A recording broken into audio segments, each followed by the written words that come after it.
Good evening, and welcome to the Phil Lind Initiative series, The Unravelling of the Liberal Order. I would ask you to please turn off or silence your cell phones at this time, and also remind you that recording devices are prohibited. My name is Catherine Harrison. I'm the Senior Associate Dean, Faculty and Equity in the Faculty of Arts here at UBC, and I am delighted to see such a big crowd here in this wonderful old auditorium tonight.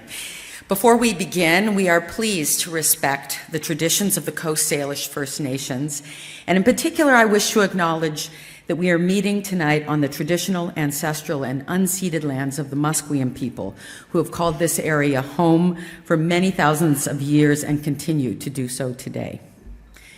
I'd like to welcome Phil Lind, one of Canada's most respected media industry leaders, whose strategic advice and generous support have been vital to many UBC endeavors. In recognition that there were too few academic opportunities in Canada to learn about the politics of a country with which we share a very long border and very close social and economic relationships, Phil established the Phil Lind Initiative, the speaker series that brings us here this evening. Our moderator for this evening is award-winning journalist Donna Friesen, who is the anchor and executive editor of Global National, the flagship national newscast of Global News. During her more than 30 years as a journalist, Donna has been everywhere, from small-town Canada to the front lines of history. Most recently, she anchored Global News' coverage of America Votes 2016 from Washington, D.C., which was a very interesting night. Prior to joining Global National, Donna was a senior foreign correspondent for NBC News based in London. During her 11 years there, she traveled extensively across Europe and the Middle East, covering the wars in Afghanistan and Iraq, spending months in Israel and Gaza during the conflict there, following the disappearance and subsequent murder of journalist Daniel Pearl in Pakistan, and covering events in Russia, including terrorist attacks in Moscow and Beslan. Her work appeared on NBC Nightly News, Today, and MSNBC, and she won an Emmy Award for her election night coverage when Barack Obama was first elected to the presidency. It is a great pleasure to welcome our special guest for tonight, Dr. Francis Fukuyama, one of the world's most prominent scholars of the liberal order. Dr. Fukuyama is currently the Olivier Nomalini Senior Fellow at the Freeman Spogli Institute for International Studies at Stanford University and the Mosbacher Director of the Institute's Center on Democracy, Development, and the Rule of Law. He received his BA in Classics from Cornell University, where he studied political philosophy, and went on to complete his PhD at Harvard University in political science. He was previously a member of the RAND Corporation, a global policy think tank, and twice a member of the public policy planning staff with the U.S. Department of State. From 1996 to 2000, he was Omer L. and Nancy Hurst Professor of Public Policy at the School of Public Policy at George Mason University. Dr. Fukuyama has written widely on questions concerning democratization and international political economy. Many of you will know his very popular 1992 book, The End of History and the Last Man, which in many ways began the conversation about the longevity of global liberalism. His most recent book, published in 2014, is titled Political Order and Political Decay: From the Industrial Revolution to the Globalization of Democracy. As you may have seen on your way in, staff from the UBC bookstore are in the lobby selling copies of Dr. Fukuyama's books, and they will be there after this evening's talk as well. Dr. Fukuyama is visiting UBC as part of the Phil Lind Initiative. As I mentioned, it is a dialogue series created in 2015 from a major donation to UBC from Phil Lind, and it is now hosted by the new UBC School of Public Policy and Global Affairs. The series addresses the most urgent issues of our time and invites prominent American scholars, writers, and intellectuals to UBC to share their research and insights with students, faculty, alumni, and the broader community. The aim is to provoke a national conversation around issues that not only affect American society, but also Canadian society and the world. Dr. Fukuyama and the other speakers in the series will all be leading a lecture for a class with 30 students in the Lind Seminar, which is being co-taught by Robert Mugga, the Lind Visiting Fellow, Taylor Owen, an assistant professor in the School of Public Policy and Global Affairs, and also the UBC Graduate School of Journalism, and Justin Alger, our postdoctoral teaching fellow. We look forward to Dr. Fukuyama's talk and to his interview with Donna Friesen, after which we will open it up to questions from the audience. Last point, this evening is being webcast live, and the link is being shared at the School of Public Policy and Global Affairs Twitter account. If you wish to share it with family and friends as well, please feel free to tweet your insights from the talk tonight using the hashtag Lind18. A video recording of this evening will also be made available on the Phil Lind Initiative website of the School of Public Policy and Global Affairs. So I am now pleased to pass the podium over to Donna Friesen and ask you to join me in welcoming Donna Friesen and this evening's speaker, Dr. Francis Fukuyama.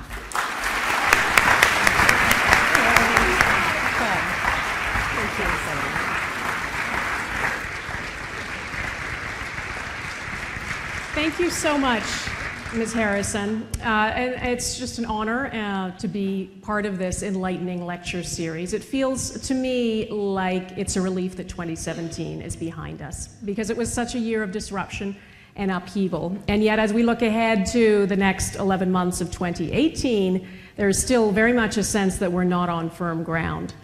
From Donald Trump and Kim Jong-un trading insults and making claims about who has the biggest nuclear button on their desk, to Brexit, to trade deals that are collapsing, to China's record-breaking growth, to Russia moving to fill the power vacuum in the Middle East. The future of the world as we know it feels very uncertain.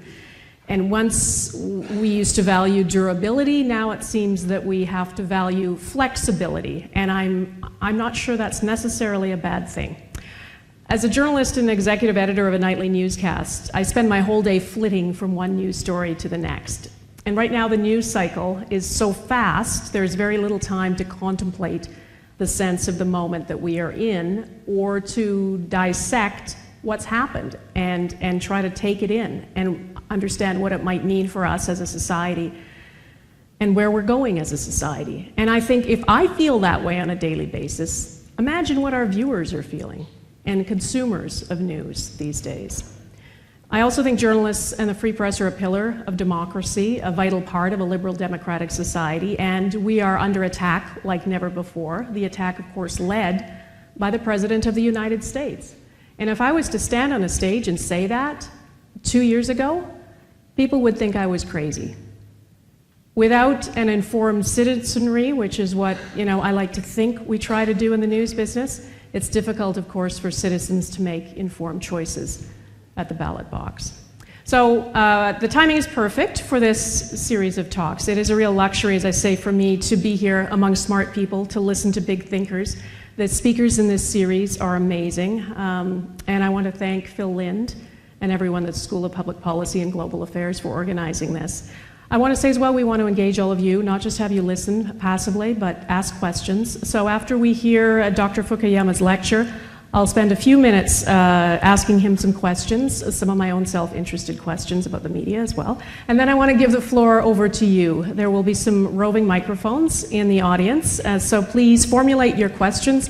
Get ready for some great dialogue. And if we can keep the questions as short as possible, that means we'll get as many in as we can. So let's get to the main event. Please welcome Dr. Francis Fukuyama.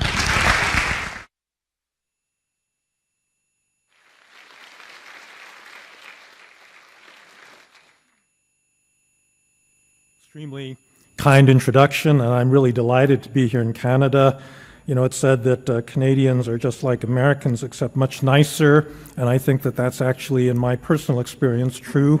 But given the political winds in the United States, it also is a relief to land in a Canadian city where it seems to me the society has remained much more normal than back in my own country.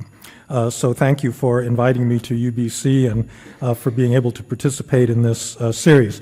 So my topic tonight is the rise of populist nationalism and the challenges that exist. Is this working? Can you hear? No, okay. Okay, I better stay behind the microphone. The topic is the rise of populist nationalism and the challenges to the global liberal international order. Now, Ed Luce from the FT, as I take it, was here previously and spoke on this topic. I'm not going to spend a lot of time defining terms, but I should go over this briefly. The liberal international order, as we've come to understand it, really has two components. The first is economic. It has to do with a structure of international economic relations that encourage the free flow of goods, people, services, investment across international borders. The political dimension are structures, security structures like the North Atlantic Treaty Organization, the bilateral U.S.-Japan, U.S.-South Korea security agreements that have created the political foundation for the stability that allows the economic part of the order to flourish. Now, if you take an academic trade theory course, you will learn that a system of free trade, of this free movement of economic goods and services, benefits everybody that participates in it. This, in fact, was the reality in the past couple of generations. Between 1970 and the global financial crisis in 2008, the output of the world economy increased by a factor of 4. So there's a tremendous amount of new wealth being created. This was a period in which there are no wars among any of the great powers in the world, and it was also a period of a massive expansion in the number of democracies. In 1970, there were approximately 35 electoral democracies in the world. By the mid-2000s, that number had grown to about 115. It depends on how you define a democracy, but about 115 to 120. So 2/3 of the countries in the world were democratic, and that was a remarkable achievement. However, in the past few years, we have seen a reversal of many of these trends. In terms of democracies, my colleague at Stanford, Larry Diamond, has written extensively about what he calls the Democratic Recession. The number of democracies plateaued in the mid-2000s and has gone down, and a number of authoritarian countries, Russia and China in particular, have gotten very self-confident and assertive, pushing back against this order, promoting their own form of government. But in a way, the more troubling development has been within the bosom of existing democracies themselves. Countries that we thought were reliably democratic have seen these populist upsurges that have threatened some of the institutional foundations of democracy. So you can name a number of countries where this has happened. Hungary, for example, was one of the first countries to come out of communism. Everybody was proud of the fact that it joined the European Union and NATO, one of the first former communist countries to do so. People thought it was a quote-unquote consolidated democracy, and yet since 2010, under Viktor Orban, the prime minister, and his Fidesz party, it has been busy dismantling democratic institutions. There have been attacks on the media. He was one of the first leaders to engage in that sort of thing, cracking down on civil society, reducing the ability of people to contest politics in a free and fair manner. If you've been following politics in Poland over the past couple of years, a similar pattern has emerged. We all, rejoiced when the wall came down. Lech Wałęsa and Solidarity shifted Poland out of communism.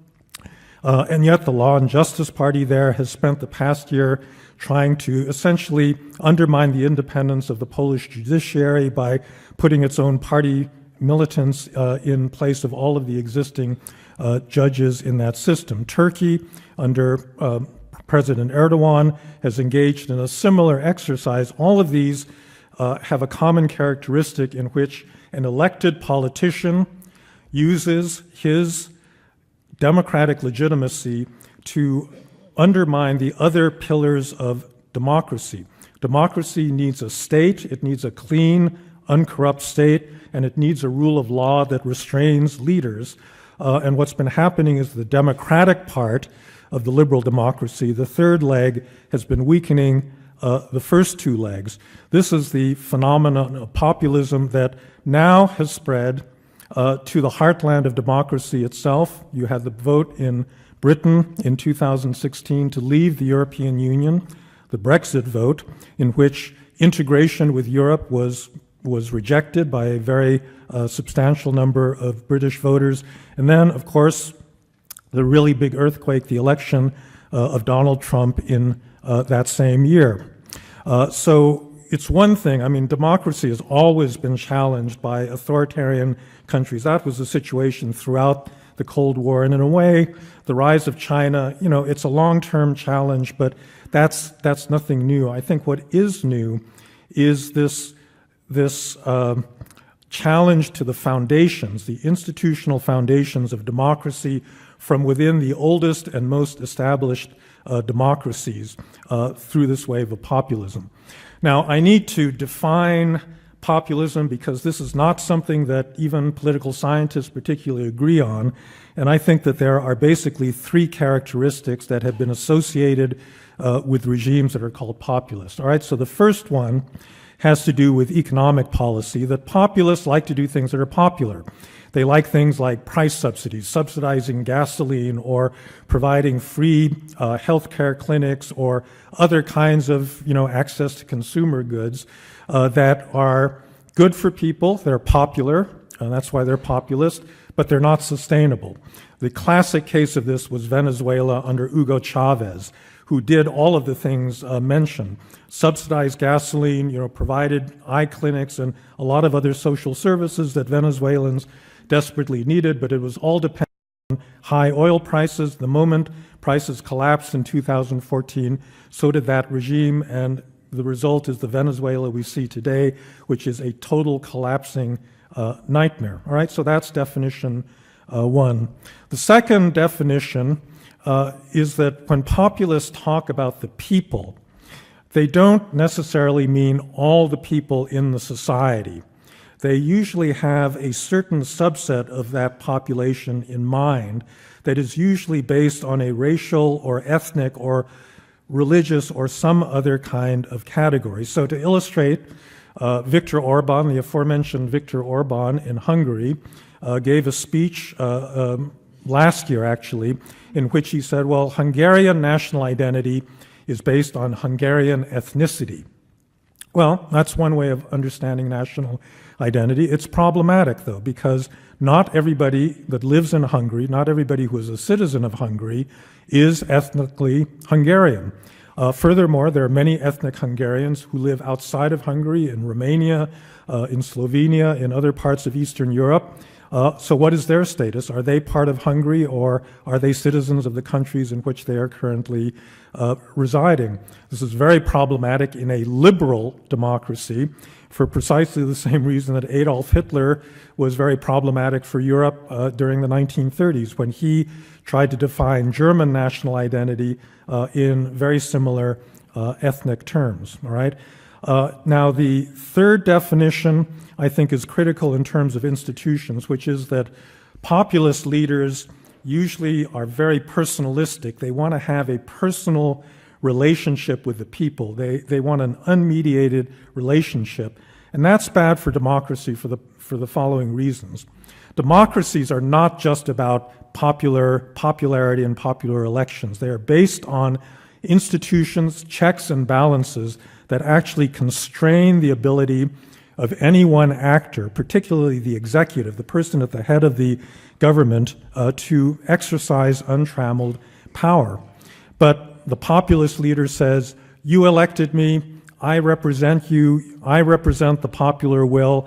These other institutions, courts, legislatures, the independent media, they are all trying to undermine me, and by doing that, they are undermining your ability to get what you want. You elected me to do these things, and they are stopping me, and therefore they are the enemies. And therefore, populism in this sense, this personalism, is very bad for the very foundations, for the rule of law, and for a government that is impartial, not corrupt, not subject to the personal whims of the person at the top of that particular hierarchy. So that's the general characterization of populism, and from those definitions you'll see that not all of the things that are labeled populism actually fit all three of those categories. So for example, Hugo Chavez had these populist economic policies, but he was not particularly exclusive in terms of who he considered a Venezuelan. On the other hand, these new populist regimes that are very anti-EU and anti-immigrant, and the parties like the National Front in France or the Freedom Party in Denmark are of that sort, that they hark back to a certain ethnic definition of who the true people are, and for that reason are very anti-immigrant. And actually that explains why they're opposed to the European Union, because they blame the European Union for letting in all of these foreigners. One of the most common cries of populist parties is, we need to take back our country. The country has been stolen from us by all of these foreigners that are pouring in. We no longer control our own destiny, and we, the people, need to take back that kind of control. I would note that my president, Donald Trump, Mr. Donald Trump, actually fits all three of those definitions of populism. I'm saying this, I hope I'm saying this as an academic, not in a partisan way, but in an analytical way. You'll have to bear with me.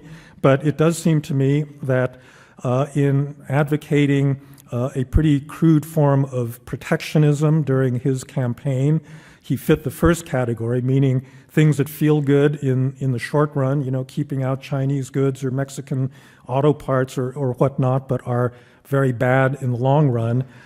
He fit the second definition. So when he talks about the American people, I don't think he's actually thinking about the whole population of the United States. He's been relatively careful to not say things that are too overtly racist, although he's had a hard time restraining himself in recent weeks. And he certainly, likes picking on Barack Obama for maybe not being a real American, and black athletes and black celebrities and the like. And it's certainly encouraged a lot of his supporters who are overtly racist or xenophobic. It's given them a lot of self-confidence. And then finally, he fits that third definition of a charismatic, personalistic leader. When he was nominated and accepted the nomination of the Republican Party in July of 2016, he had this remarkable phrase in his acceptance speech. He said, "I alone understand you, the American people, and your problems, and I alone can fix them." He also then proceeded to, in this anti-institutionalist manner, attack the entire American intelligence community.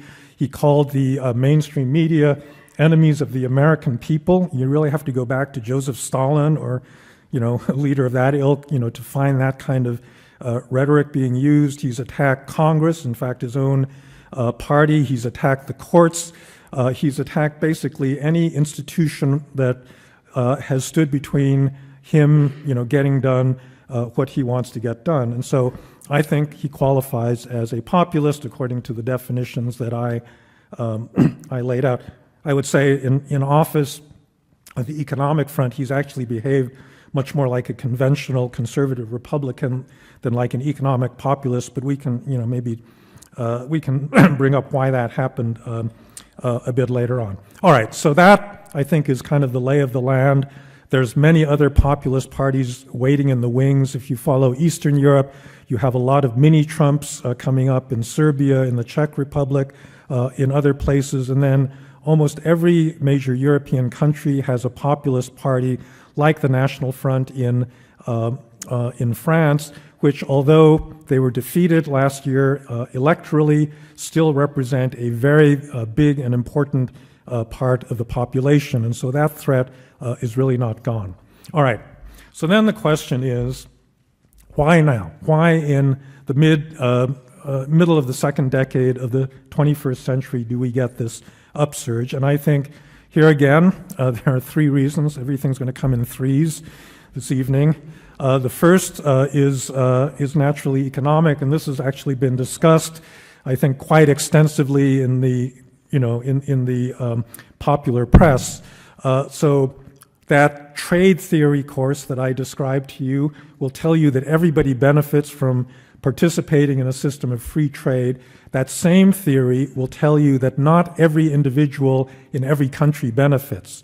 And in particular, low-skilled workers in rich countries are likely to lose their jobs and employment to similarly skilled workers in poor countries who are paid lower wages. And in fact, that is what's been going on through a couple of generations now of deindustrialization, as manufacturing has either been automated or has moved to Asia or to Bangladesh or to other countries that can do the same work for a much lower price, which has meant that particularly in the populist nationalist countries in Northern Europe, the social base of populism is not a mass of poor people. That's the situation in Latin America.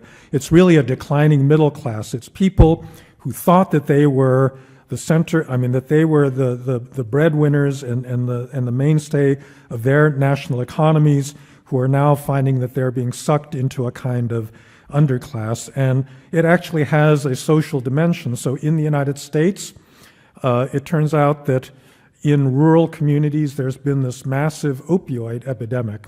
2016, 60,000 people, more than 60,000 Americans died of drug overdoses as a result of this crisis. That's more than the number of Americans that were killed that year in traffic accidents.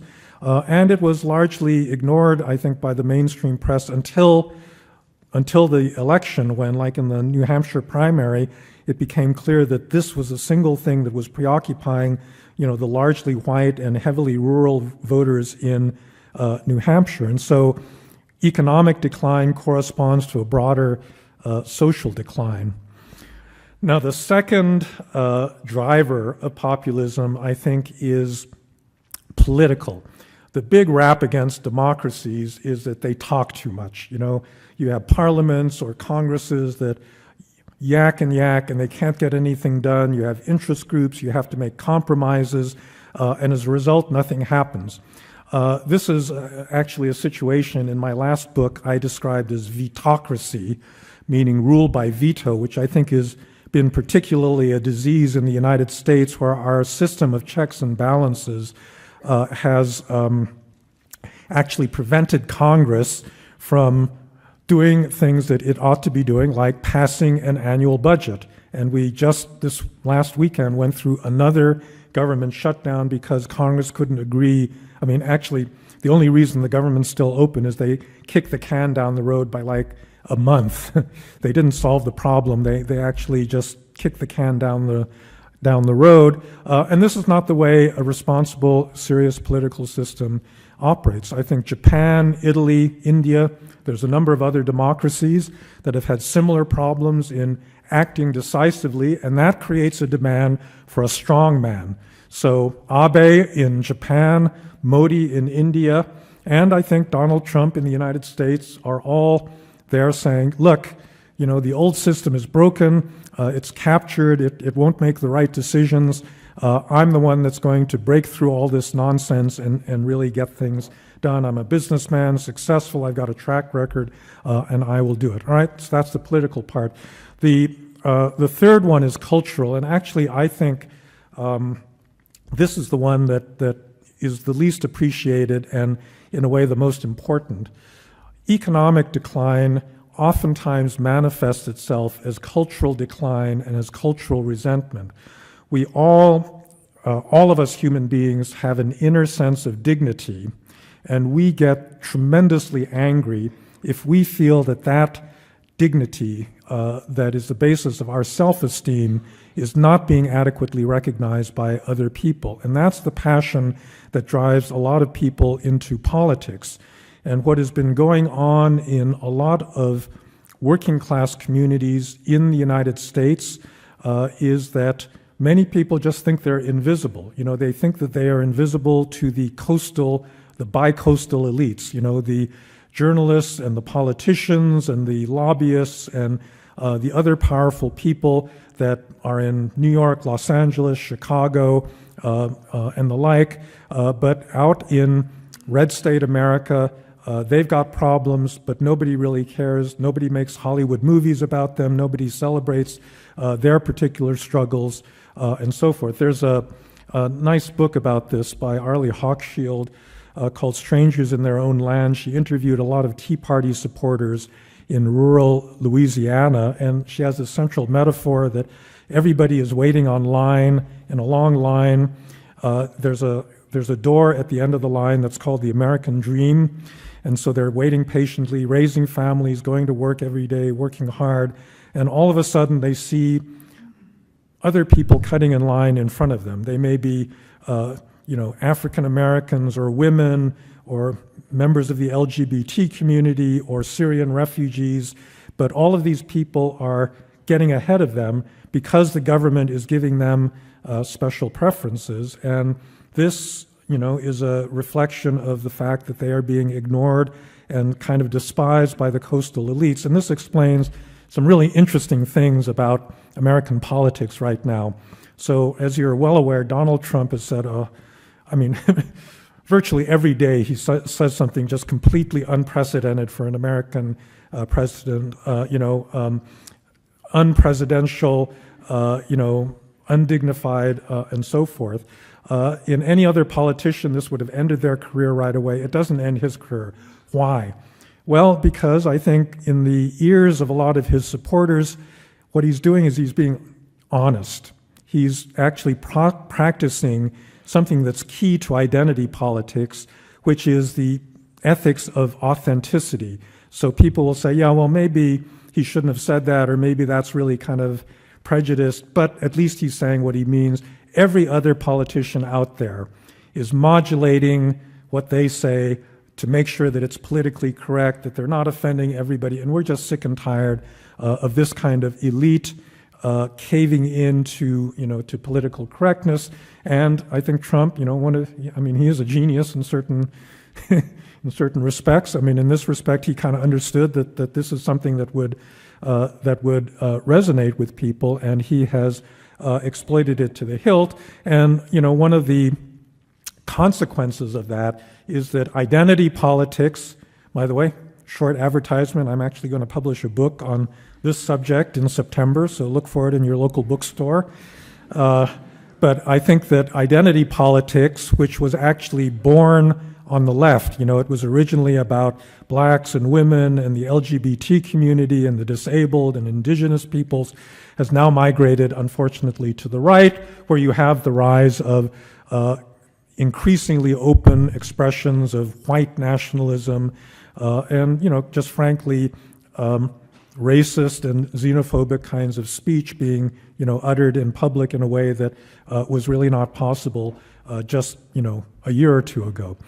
So that's the cultural dimension, of this. So then the question is, what's the future of all of this, and what is to be done about it? And then I want to say a little bit about Canada, because I'm actually kind of interested that you actually are not one of the countries that's been at the forefront of this populist nationalism. So the future, well, as Yogi Berra said, it's very hard to predict the future, make predictions especially about the future, and I think that this is particularly true at the moment. So we are definitely in a democratic recession.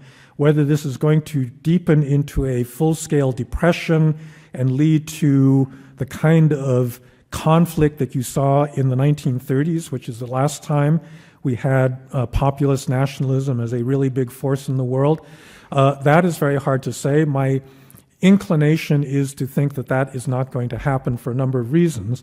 One of them being that democratic institutions, both in democratic countries and internationally, are just stronger than they were in the 1930s. In the United States, we have this system of checks and balances designed precisely to protect the country against a charismatic leader like Donald Trump. That's, the founding fathers had this worry about what they called Caesarism, that Julius Caesar undermined the Roman Republic because he accumulated too much personal power, and so they created this system to prevent that from happening in the future. And I must say that, by and large, those safeguards have held. In the newer democracies like Poland and Hungary, they've not worked so well. But in the United States, the courts, the media is stronger than ever in the United States. The courts have continued to contest a lot of administration decisions. The intelligence community, the bureaucracies, all of them are actually continuing to function in spite of everything. That could change if, depending on how the midterm elections go, and then the re-election, the possible re-election of Trump in 2020. But, I would say so far so good. Internationally, I think it's actually quite striking how almost nothing has changed. America pulled out of the TPP almost as the first thing that the Trump administration did, and yet the architects of the TPP minus America are still meeting. The organization, still is moving ahead. NATO is still in place. In fact, it's making plans. It's arming itself against Russia. Everybody is now aware of Russian interference in the American and the German and the French elections, and so that reaction is happening despite the inclinations of the current administration in Washington. So in that sense, I think I'm modestly confident that things will stay on keel, but a lot will depend really on how politics in the United States develops. There's a lot of wild cards in this. So the one area in which presidents are not constrained is foreign policy, deliberately so, and I think for good reasons. And that is an area where, that degree of discretion can really land not just the United States, but its friends and allies into a lot of hot water. I don't have to spin out scenarios related to Korea and other hotspots around the world, but, I think you understand the dangers that are involved. And so that's another uncertainty that we have in thinking about the future. The final thing, I just want to say a little bit about Canada since I'm here in Canada. It's a remarkable country, a little bit like Australia and New Zealand and other Commonwealth countries, in the sense that you have experienced unprecedentedly high rates of immigration. Canada is a more multicultural society in many ways than in the United States, and yet you do not have the equivalent of Brexit or the Trump phenomenon and so forth. And I would say that that's a real credit to the strength of Canadian democracy, and it's an interesting discussion as to why. Part of that, I think, has to do with economics, because Canada has been riding a long commodity boom, and so I think that the kind of, deindustrialization has obviously hit, important parts of Canada, but it's been buffered a little bit by the fact that there's been a strong engine of growth, and in that sense, the growth and the identity and everything else, are all interconnected. The other thing is, in terms of national identity, I think Canada's has been sufficiently flexible and liberal that it is able to accommodate newcomers who can feel that they're Canadian and yet retain in their personal lives a sense of where they came from and other communities to which they belong. I will close on the following observation. Every liberal democracy, if it wants to survive as a liberal democracy, it's easy to survive as an illiberal democracy. That's Hungary, Poland, Turkey. There's a lot of illiberal democracies. If you want to survive as a liberal democracy, I think that it is centrally important to have an integrative sense of national identity that is itself liberal, meaning there's a set of principles that you agree to as part of the social contract for being a citizen of the country of which you are a member. It requires loyalty to that set of principles, but they are fundamentally liberal principles, meaning it doesn't depend on where you were born, your race, your identity, your particular, race or gender or whatever. Anyone can be part of that community. That's a task that not every modern democracy has lived up to. And so I think that's what lies ahead for a lot of our fellow democracies around the world. So thank you very much for your attention. I look forward to our discussion.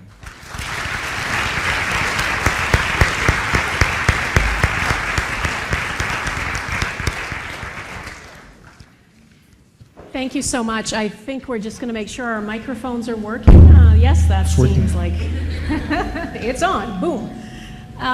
Thank you so much. That was fascinating. I want to start with, I call him the elephant in the room. I don't want to talk only about Donald Trump, but it's hard not to start there because it seems to me the overarching theme for at least 2018, and forgive me for looking in the shorter term, but that's kind of the news business. I'm not in the academic world, and I think what we try to do is explain and make sense of the moment that we are in. And everything now seems to me, as I said earlier, that we need to be flexible rather than solid. We need to learn how to adapt rather than be fixed. What do you think, or who do you think, is the biggest threat right now to liberal world order? Well, so I think what goes on in the United States is quite important because it was American power and the American example that created this liberal international order. There's plenty of other players in that, but the United States was quite central. And if the United States steps back from that leadership role, either in terms of its active mentoring of these organizations, or it fails to set an appropriate example, then that's going to be bad for the order in general. I think it's a kind of tribute to the sort of momentum of that order that, despite the fact that the U.S. has been stepping back, that it's kept going, but that's not going to last forever. And so that's, I would put that kind of at the top of the priorities. The United States has to come back to that leadership role and say, yes, we are a democracy. We believe that these values are good, for the world as a whole. We believe that the international institutions are good. I would not over-personalize it in, one individual because, that individual wouldn't have gotten elected if a lot of Americans didn't also want to step back from, heavy involvement in the world. But I would observe that, Americans actually, or most voters in most countries actually don't have very strong opinions about foreign policy, and they can be persuaded to return to that kind of a role under the right kind of leadership. So I would say that that's a big issue. I think internationally, Russia has been in the news quite a lot for its very creative use of social media, and other forms of power that we didn't really anticipate. But in the end, I think that China is a bigger challenge. I wouldn't say a threat, but it's a challenge just because they've got a balanced economy, technologically, very at the cutting edge of many things, and they're just big, and they've got lots of resources, and so accommodating them within the existing order, I think, is going to be, a challenge. Do you think that President Trump, through the campaign and now, we constantly hear the refrain, America first, in everything he does. Is it possible that in the 4 years, if he lasts 4 years in office, he will really make America more prosperous and really bring low-skilled, low-wage workers up in prosperity and reduce the wage gap that exists in the United States? Or is that total pie in the sky? Well, I think a couple of different things are happening. So right now, the American economy is going gangbusters. We got a 4.1% unemployment rate. Actually, wages, even for these middle class or working class workers, is going up. So actually, things look pretty good. I would say that Trump can claim only a portion of the credit for this, because this has been in the making for some time. But honestly, the tax reform bill that was just passed has contributed to it. People are more willing to invest, repatriate money, and so forth. The problem is that in the longer run, I don't think that these policies are sustainable. Certainly, if he actually decides to undermine NAFTA or really go after China in a big way, that's going to come immediately back to haunt us in terms of retaliation. But actually, I think the United States didn't need a tax cut at this stage in the economic cycle. I think it's like a sugar high, and it's not going to last. And like all sugar highs, once the crash comes, it's going to be much deeper and more serious than it would have been if we hadn't done this extra kind of stimulus.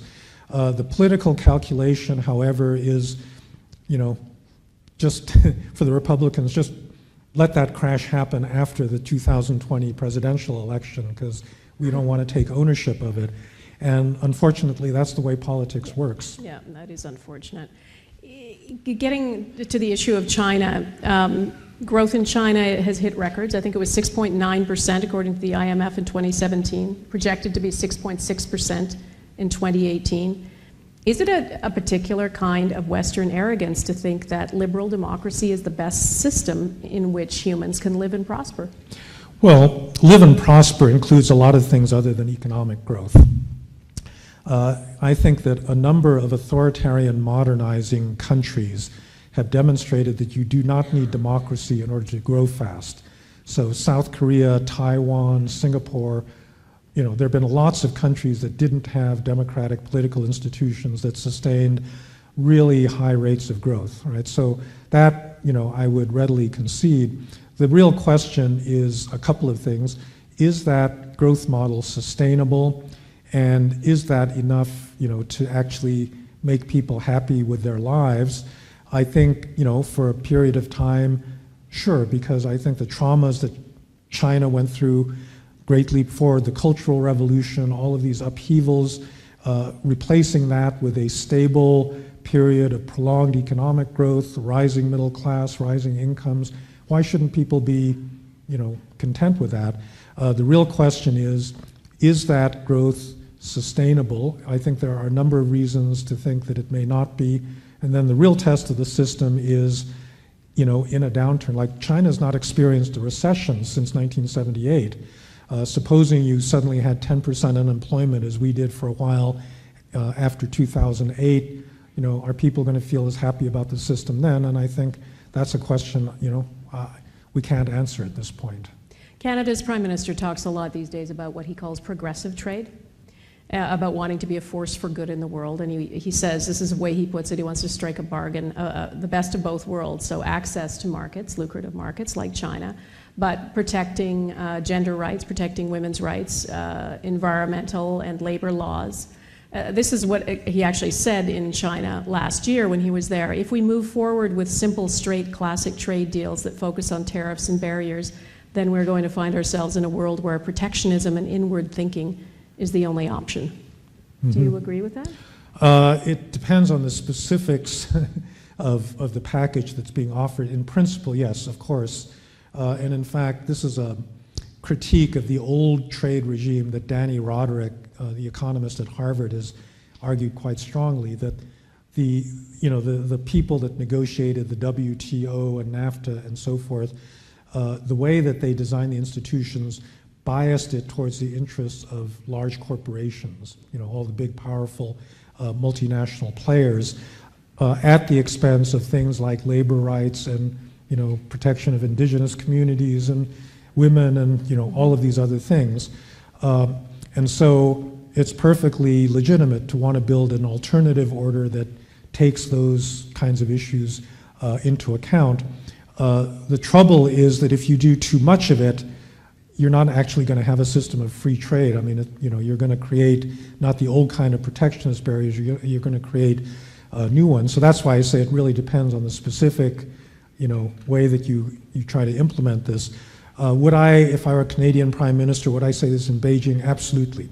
Because the problem with, I think, China's approach to a lot of these issues is that they haven't observed the kinds of safeguards that are routine in other rich democratic countries.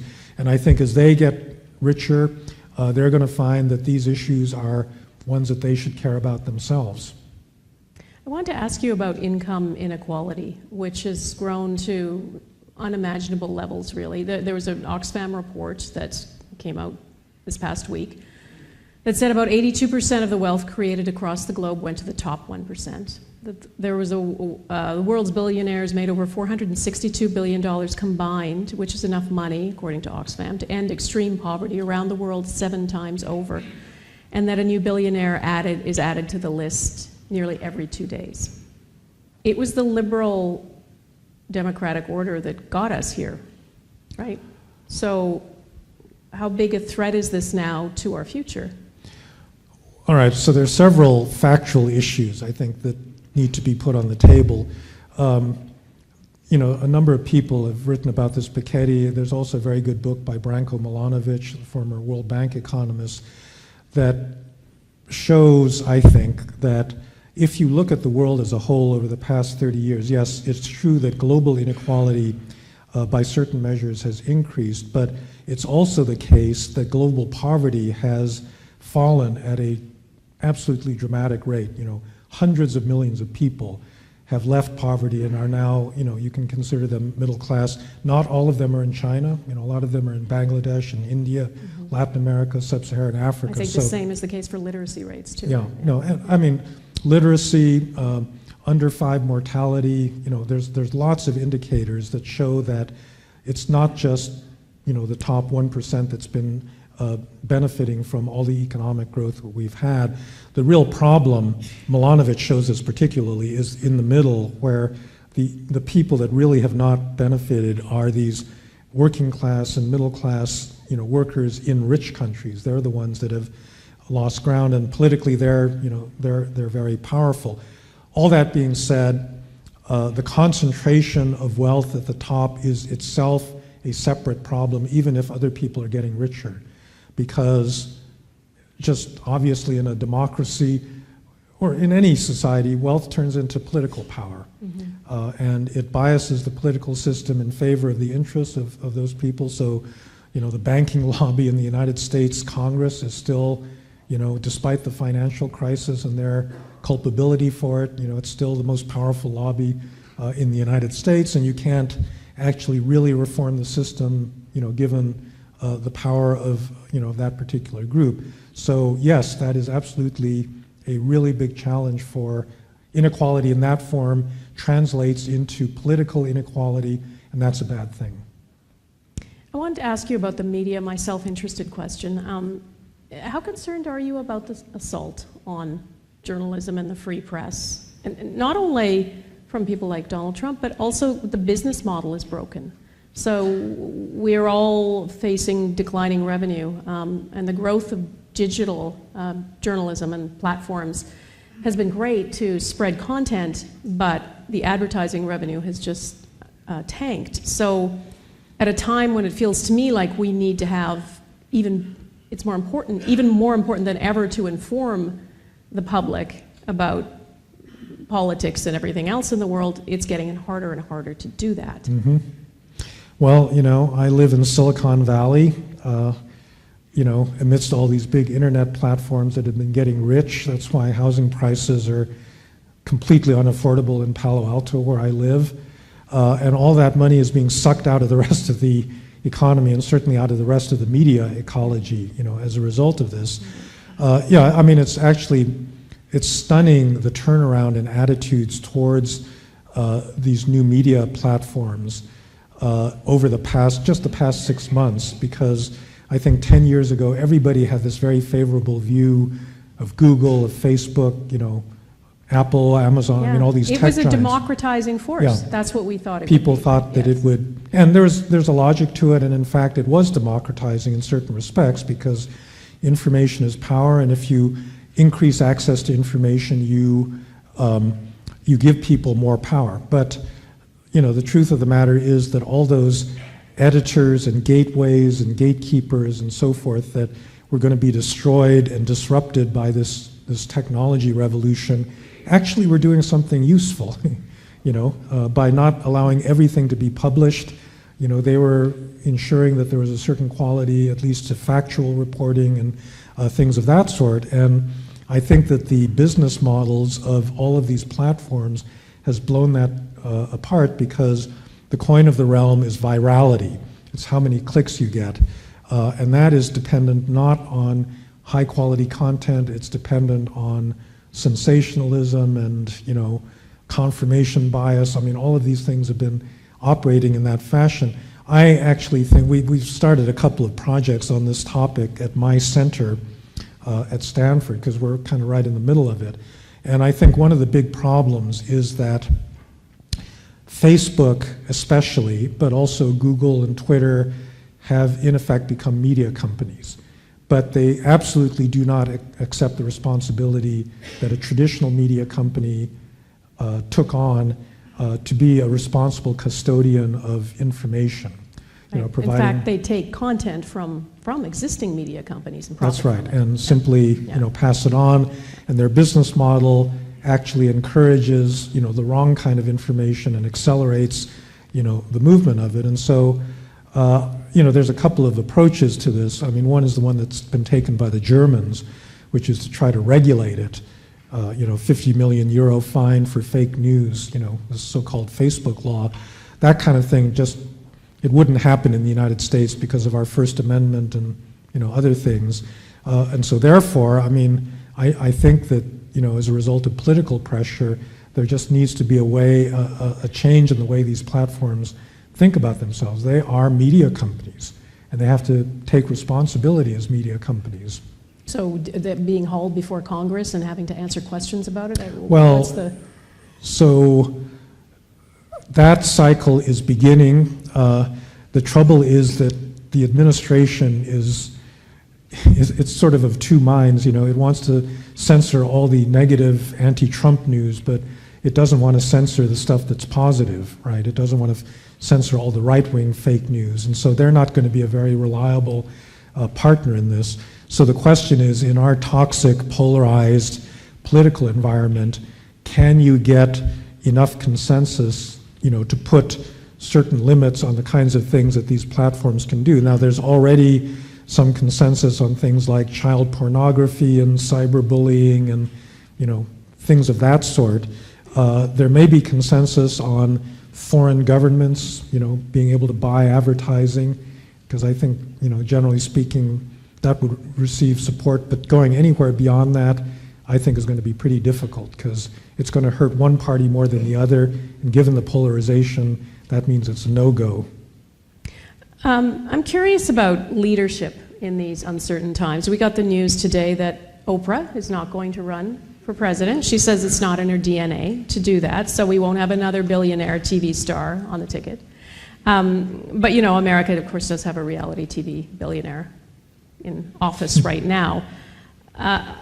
What do you think, is there room anymore for a serious, thoughtful candidates who understand policy, who aren't celebrities and stars? Or have we wrecked the system? Do we just expect that now from our political leaders? You know, it's not clear to me that that's going to be the pattern in the future. I mean, obviously a celebrity just has the name recognition, you know, to get on the ballot.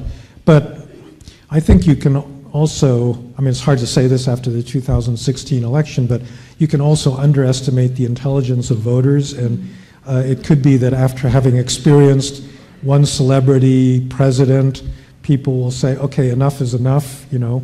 I mean, we actually didn't really want a reality TV show host, you know, to be our leader, and maybe that's not the best kind of leader to pick in the future.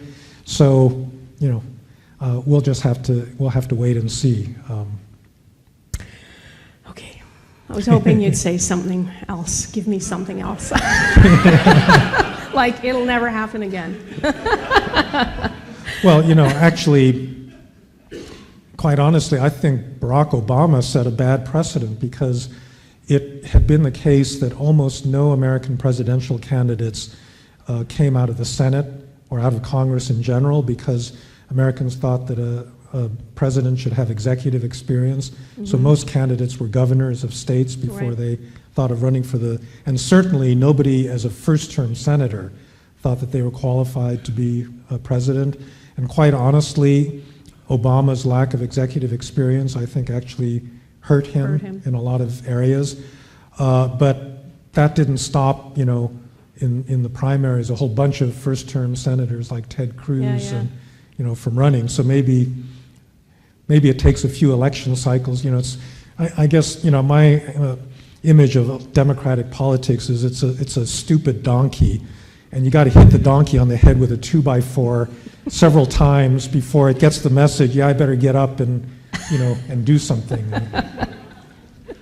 I want to ask you one more question before we go to the audience about how you see artificial intelligence and where it's going. There have been a lot of people who say it's frightening, we can't control it, and we don't even know what it's capable of. MIT Technology Review wrote a piece called The Dark Secret at the Heart of AI, and it said that no one really knows how the most advanced algorithms, no one really knows how the most advanced algorithms do what they do, and that could be a problem. So I think that there's a certain set of fears, about autonomous robots taking over and killing people and escaping the control of the people that created them, which is way overblown. The real threat to AI is automation and the elimination of low skill and even medium skill and kind of going up the skill ladder. It's the elimination of large categories of work. That's the real threat. And that's a real one. So in Palo Alto, where I live, we see self-driving cars, wandering around the neighborhood all the time. There's like 3 million truck drivers and another 3 million taxi and limo drivers in the United States, and then a big train of people that depend on their incomes. And you could imagine that most of those jobs will be gone in another 10 or 15 years as self-driving cars come on the market.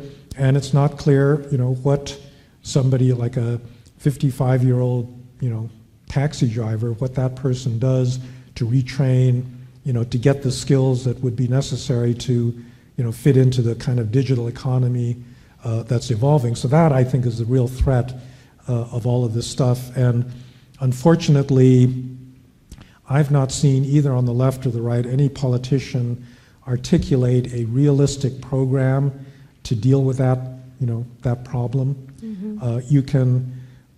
You can redistribute income and raise social protections only to a certain degree before they become unaffordable. You can retrain people, which is the big panacea from a lot of economists, but I think there are limits to how much of that is feasible, politically possible, and also, just in terms of people's underlying cognitive skills. Not everybody is capable of being a genetic engineer or, whatever. Yeah. Well, and I would say that the technology is moving ahead so fast that it's not even really possible for us to anticipate where it's going to go. Yeah. That's right. Very hard to harness. All right, that's it for me. I want to open the floor to all of you, and I know there are lots of students here in the crowd, which is terrific. And you've had the pleasure and the honor of having Dr. Fukuyama in your class this afternoon. If you have anyone has any questions, we have some roving microphones. Can you just put where the microphones are? Sorry, you're both at the back. Do you want to move forward? There's some young people here. There's a young man right there and right next to with the glasses up here in the Which? Thanks. Thank you very much. So your last point was about artificial intelligence, and just in terms of the structural forces that are going to affect the economy, I think another elephant in the room is the effects of global climate change in subsequent decades upon economic growth. Your thesis outlined how economics, it affects culture, and all those different aspects. So I was just wondering what you thought about climate change and its ramifications for democracy in the future. Well, I think it's bad. I mean, actually, it may not be that bad for Canada.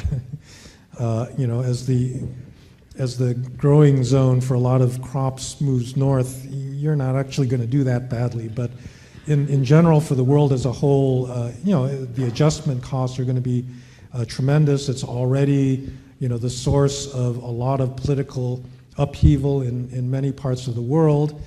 And it's a devilishly, or it's kind of one of these wicked problems because, the worst effects are put off in the future, but the costs of mitigating climate change are all borne in the present.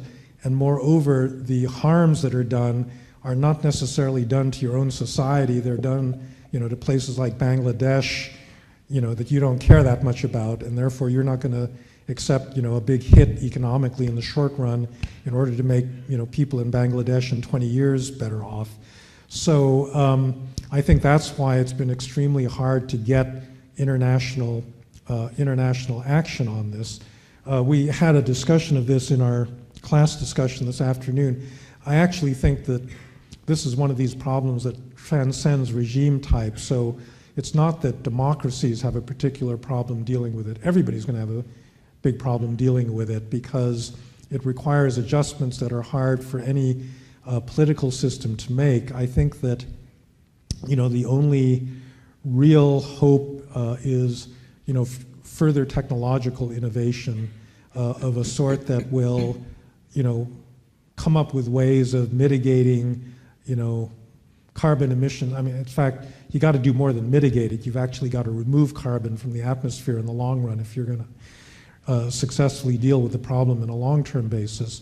And it's an area that just requires huge, investments in the near term. And even if that happens, it's not clear it's going to solve the problem.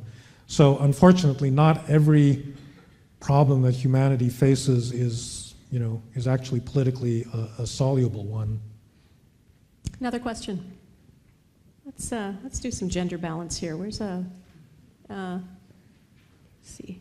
Where are the microphones? If you see, there's a woman over there with your hand way up. It's like the highest hand, yes. Hi, Dr. Fukuyama. Thank you for your talk. My question is, one of your main theses is that identity politics have replaced class politics and are one of the key factors in destabilizing democracy. My question is, destabilizing for whom? And is it fair to frame a history of so many people, especially in America, still struggling to overcome their race, gender, sexual, and class oppressions for the liberation of all peoples in this manner as a threat? Thank you. So I would never argue that identity politics per se is destabilizing or threatening democracy. I mean, it comes directly out of democracy because all of the groups, all of the identity groups were groups that had suffered marginalization, disrespect, and the like, and it's perfectly natural that they would like, to be included, have access, to institutions and, all sorts of things. So that part of it is not in question. The issue is more of a complicated practical one. The way that many identity groups have spoken about themselves have actually restored these birth characteristics as the definition of identity. This is particularly true in something like the concept of lived experience, where only somebody that has lived a particular kind of experience as let's say a black person or an African American or a gay or lesbian, those are the only people that can actually really appreciate and really resonate with those particular types of oppression. Now, that's true. That's a true fact. It is very hard to empathize across these kinds of identity barriers. But if you try to harden those divisions, it makes it harder to, create coalitions, and it makes it harder to empathize with other people that suffer from other kinds of debilities. The area in which this has affected democratic politics is in the politics of the left.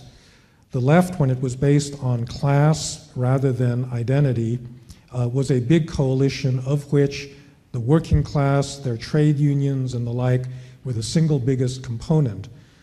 What's happened in the United States, in many European countries, is that old working class that were white and part of the dominant culture have increasingly gotten alienated from the left because of the rise of this particular form of identity politics, and they're the ones that are now voting for these new kind of anti-immigrant, sort of nationalist, populist kinds of parties. So in my country, this is the big dilemma right now that's facing the Democratic Party. Do you continue to align with your activist groups that won you the last couple of elections, and you just write off that old white working class? Or do you actually try to recreate, that old coalition that was broader and that actually won, elections for the Democratic Party for about 70 years? And, my personal opinion is that you really have to go for the latter strategy, which means coming up with ways of framing the same question about inclusion and equality, but framing it, less in the kinds of identity language that we've come to, this becomes sort of second nature to us, and, framing it more in terms of national identity and more, integrative forms of identity. Bernie Sanders was better at building a coalition than Hillary Clinton was, right? I think that's true, but even he, was forced, he was sucked into that kind of politics because that's just the nature of the Democratic Party right now in the U.S. Does that answer your question? Are you good? Yeah? Okay, good.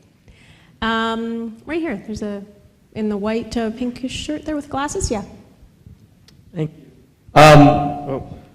I thought it was quite insightful when you talked about in the U.S., the cultural alienation, the sense of cultural alienation from the elites that's kind of contributed to this populist nationalism.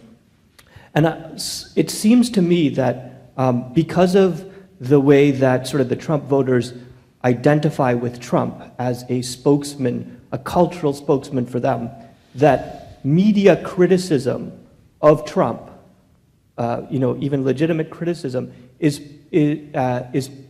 felt as to contribute to that sense of cultural alienation and feed this populist nationalism. And so criticism of Trump becomes sort of fraught. I'm wondering if you agree with that analysis, and if so, how should the media and other sort of people treat that topic? No, I think that's absolutely right. That, and this is part of the problem, the fake news problem. That, in a sense, an assertion of a particular fact or a point of view these days is not taken as an input into a deliberative, democratic, reasoned process. It's really seen as an expression of identity.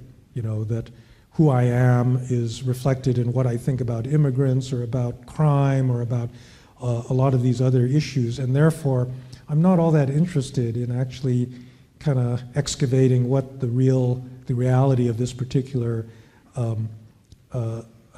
situation is. And by the way, this is kind of related to the earlier question about identity politics. There is a version of this that exists on the left as well, which is unwilling to question an identity assertion if it is authentically stated by somebody that comes from an identity group, that people sympathize with.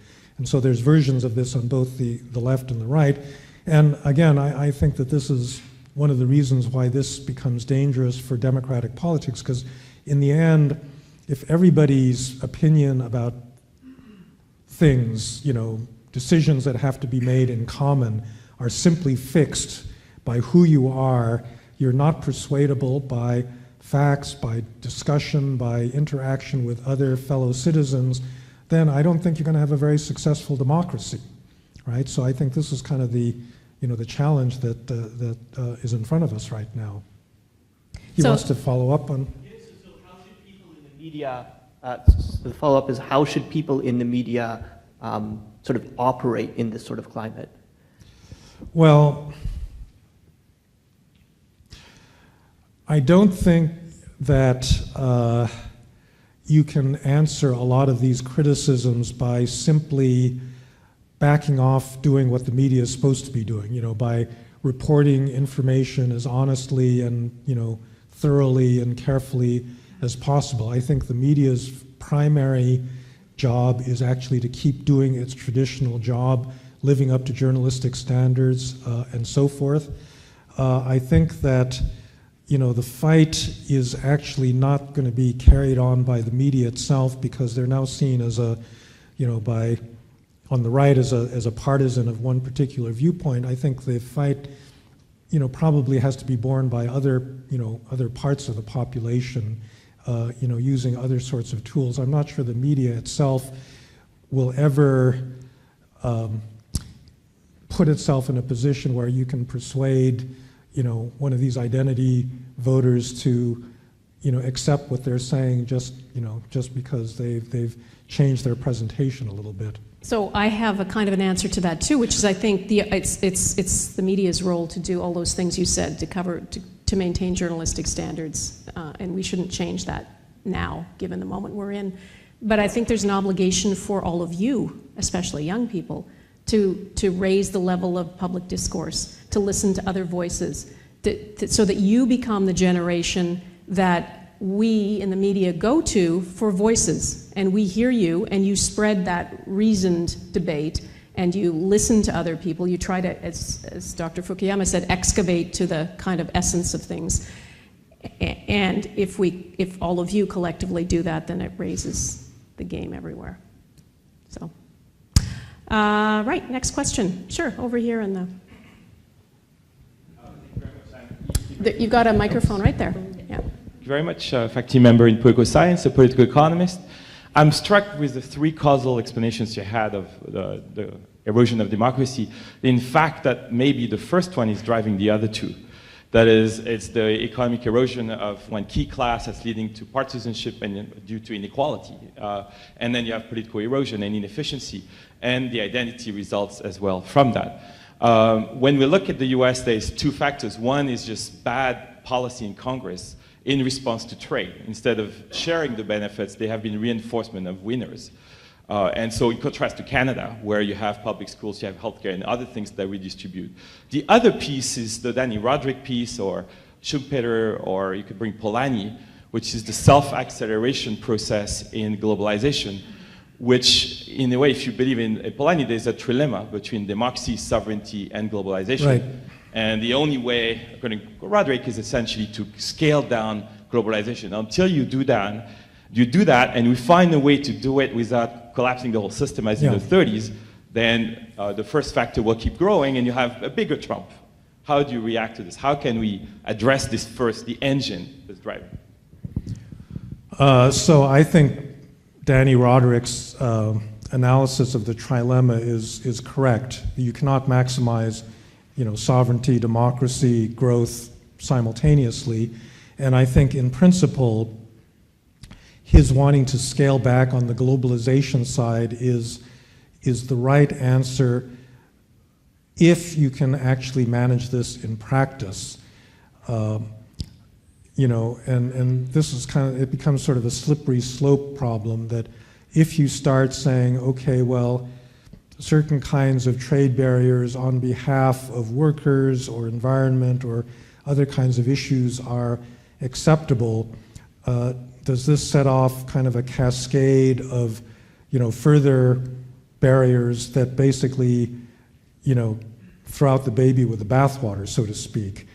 I think that that's the fear that especially a lot of economists have had, that they understood that global trade, free trade, was creating these inequalities and discontents, but they didn't want to admit that in public because they didn't want to trigger this and see that as a legitimating full-scale protectionism. So the real question is, can you have a moderate form of protectionism that puts a little bit of sand in the gears of globalization, slows it down for the sake of these other political and social goods that are being hurt by it?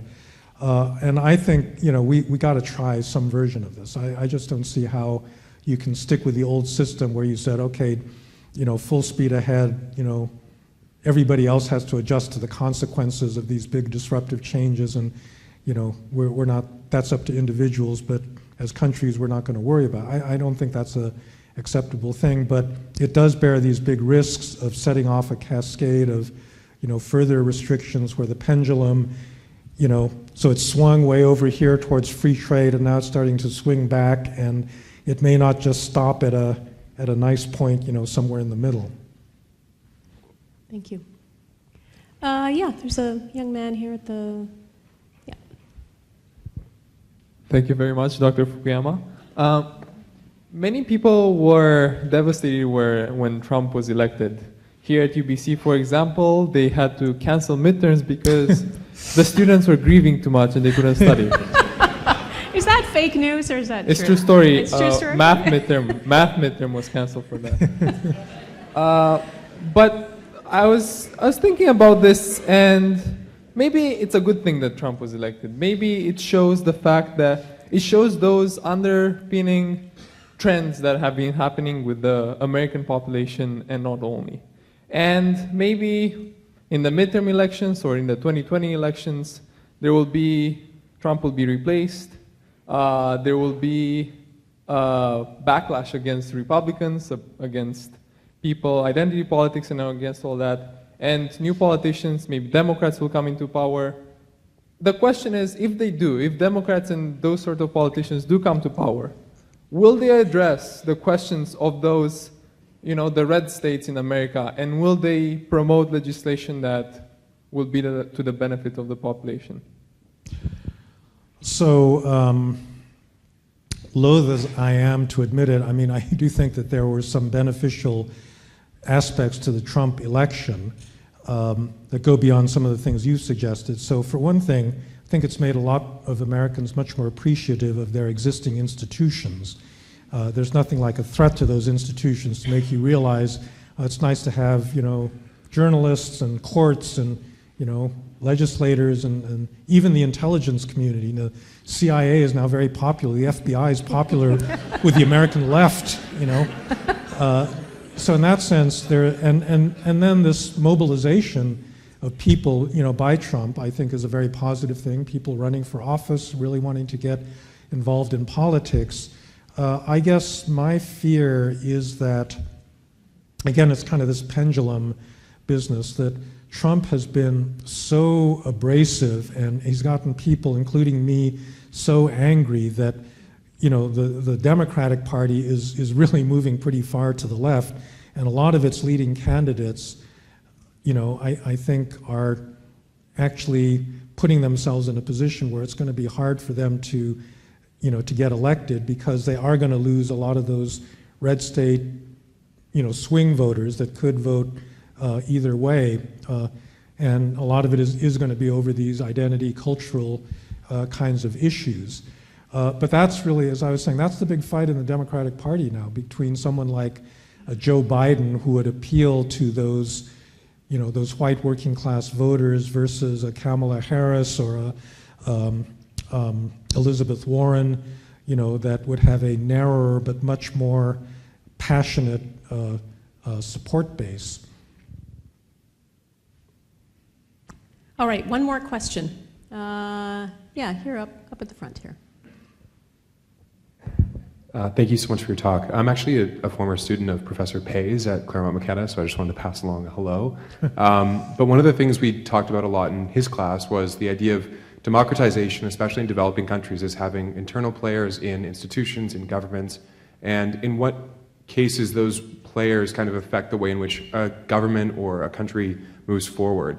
Could you describe sort of the role you see as internal players, whether they be reformers or radicals or conservatives or liberals, not just in the US, but maybe in other countries that are dealing with populism, how they play out in the shaping of the institutions of those countries? Because they're obviously not as strong as we maybe otherwise thought, but they're obviously still very important, and they have varying levels of popularity or value to the people in each of those countries. So could you maybe just dive into sort of the roles that those players in those institutions I'm sorry, have? I don't understand. What kind of players are you talking about? So you alluded to some of them as being, journalists or intelligence communities in certain countries, but I'm also thinking of, whether it's opposition parties or it's sort of the players and the actors that make up not just the ruling party, but kind of this system of government. Yeah. Well, so I think one of the lessons from the last year has been that, you've got a system of checks and balances, institutional checks and balances, but institutions are not like physical barriers to movement. It's not like a wall or a steel plate or something that keeps the executive from crossing a certain threshold. It's all, in the end, normative, right? And one of the, to me, worrisome things is the degree to which Republicans who were committed to constitutional checks and balances have been willing to look the other way when Trump crossed certain of these barriers simply because it was in their partisan interest not to get in the way of, of their president. So, for example, I mean, about a month or 6 weeks ago, they started this massive campaign on the right to discredit the FBI because President Trump doesn't want this FBI, he doesn't want this Mueller investigation of him, which in my view has no merit whatsoever. And if you really believe in something like the rule of law, this is just horrifying because a president should not be able to quash an investigation that may, lead to his family or, close associates of his, but that's exactly what Donald Trump is trying to do. And there are way too many Republicans that are trying to help him, right? And so I think what that demonstrates is, in the end, what institutions are people who have certain norms about behavior, and even when it's not in their partisan interest to do a certain thing, they still do it. There's a classic case of this in the Tilden Hayes election in 1878. There was one senator whose vote was critical in determining that election, and he actually voted against the interest of his party, and it preserved, the sanctity of the institution of Congress, but it ended his political career. And that, but I think political systems kind of depend on people like that. Well, and the only two people who really are standing up now are John McCain and Jeff Flake, I guess, who's leaving. Who's leaving, and John McCain is sadly on his way out as well. Thank you so much for this. It was such a pleasure, and it gives me some solace that there are people out there thinking these big thoughts and trying to solve these problems in the moment that we're in. Dr. Fukuyama, thank you so much. Thank you.